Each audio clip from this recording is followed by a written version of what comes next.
The tennis courts in this area are totally inadequate. You should see the facilities at Yale. With the number of players around here, we need to put together a club and build some new courts. What about this new game, golf? I played golf last year in New York. That's what we need here in Harrisburg. Such was the Harrisburg scene in 1896, when conversation on Front Street centered on plans for a proposed country club. A proposal that would lead to a century of triumph and tragedy, of achievement and setback, but most of all, to an enrichment of the sporting and cultural life of the capital region.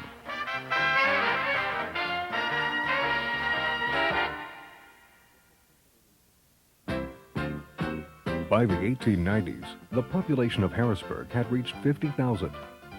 As local industry and commerce grew, so did a social community of Front Street families who wanted a place to congregate and play tennis. Many tennis players were also curious about a new game, golf. The early enthusiasts received a charter from the Dauphin County Court on June 16, 1896, for the Country Club of Harrisburg. The club's first board of directors included some of the most prominent people in Harrisburg. They raised funds and purchased 6 acres of riverfront property 4 miles north of Harrisburg. The purchase included clubhouse construction, landscaping, 2 bowling alleys, and a shed for 6 carriages. Tennis courts were constructed, and land was leased for the construction of a 6-hole golf course. By June, the golf course was opened, and a baseball field and basketball court were being added. In the clubhouse, the Ladies' Advisory Committee oversaw a lively social schedule of teas, dances, and card parties. In a short number of years, the club became the setting for Harrisburg's social elite. In 1898, the club engaged a golf instructor, and by 1913, golf hit full stride. Inter-club matches were initiated with York and Lancaster country clubs. During this time, members debated whether the club should relocate to further expand. Then, in November of 1915, a disastrous fire destroyed the clubhouse and helped settle the matter. This event, while an immediate calamity, paved the way for a new location, tailored to the needs of golfers who wanted a regulation 18-hole golf course. In 1916, the club purchased property on Fishing Creek Valley Road at Fort Hunter, 6 miles north of Harrisburg. The golf committee retained a leading golf course architect of the times, William S. Flynn, to design the new course. A handsome clubhouse, sports facilities, and a spectacular setting created the perfect atmosphere for the club. Then, disaster struck again. In 1919, the new clubhouse, barely over a year old, was destroyed by fire. This fire would surely test the membership. But the prosperity of the Roaring Twenties was being enjoyed in Harrisburg, and the funds to build a new clubhouse were easily raised. During the 20s, golf culture was maturing, complete with an unwritten dress code and standards of etiquette. Each caddy carried 1 or 2 bags and produced clubs by name, mashie, niblick, spoon, rather than numbers. Some of the better golfers were right down the middle, which was no problem. But I can remember caddying the very first hole.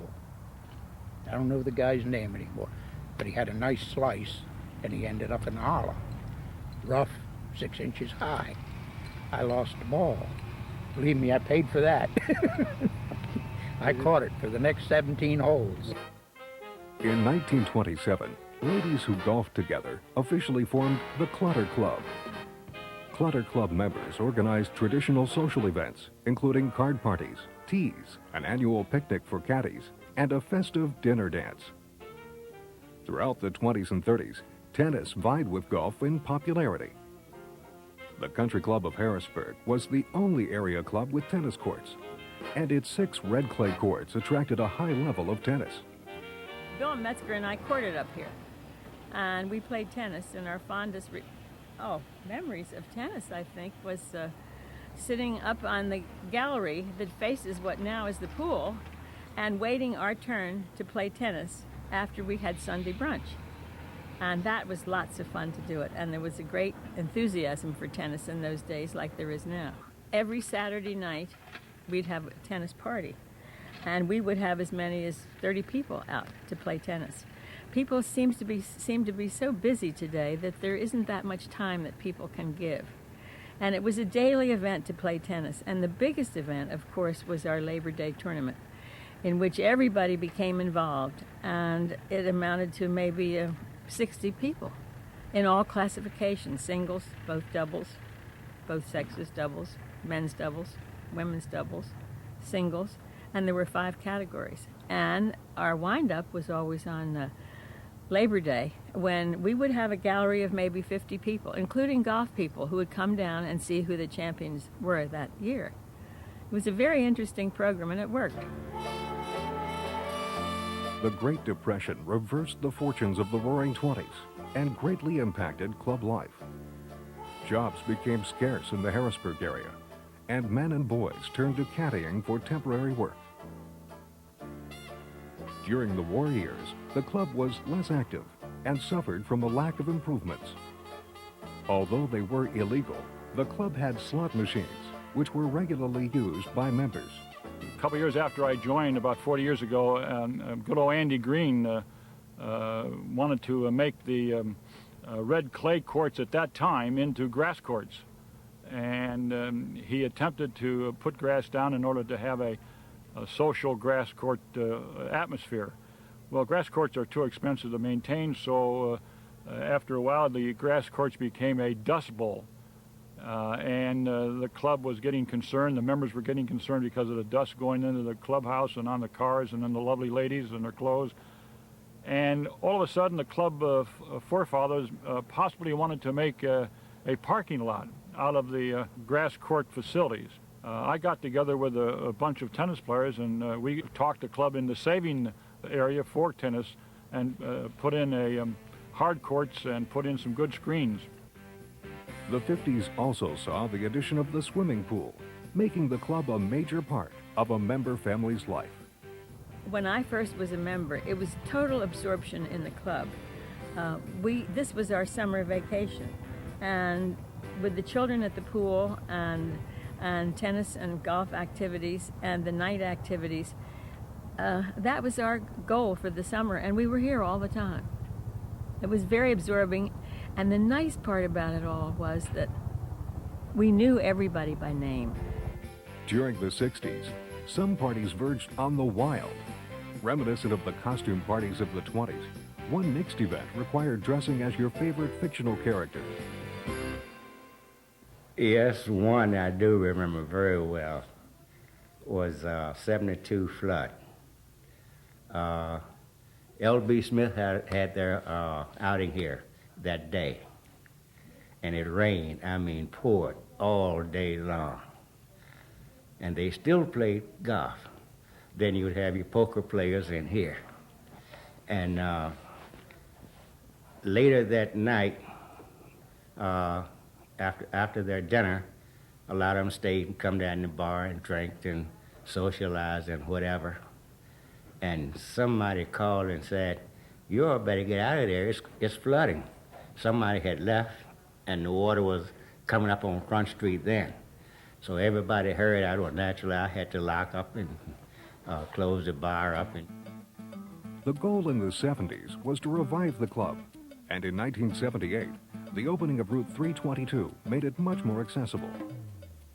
By 1985, the club had 350 golf members, with a waiting list. Major renovations to the clubhouse were completed in 1990. In the past 50 years, the club has changed. The membership has grown more diverse and has increased. Social events are more informal, and the dining is more flexible. The golf course has also changed. One of the changes was the change in putting the front nine, reversing the 2 nines. They did that as a matter of protecting the members' health, because in those days we had no carts, and some of the older members found that hill coming up 18 pretty steep after after having played 17 holes. And actually, it did one guy in. He dropped on the course, and the rest of his foursome went out and put it out before they realized he wasn't with them. I think the biggest benefit from this club versus the other country clubs where I've worked is that there's just a real deep heritage here, you know, tremendous history, and that's something that you can't go in and build nowadays. We're very fortunate. The level of play here is very high. We have, I feel, probably the strongest club as far as low handicappers in central Pennsylvania. I would really take our top 10, 12, 14 players and take them to any other club and feel like that we could compete.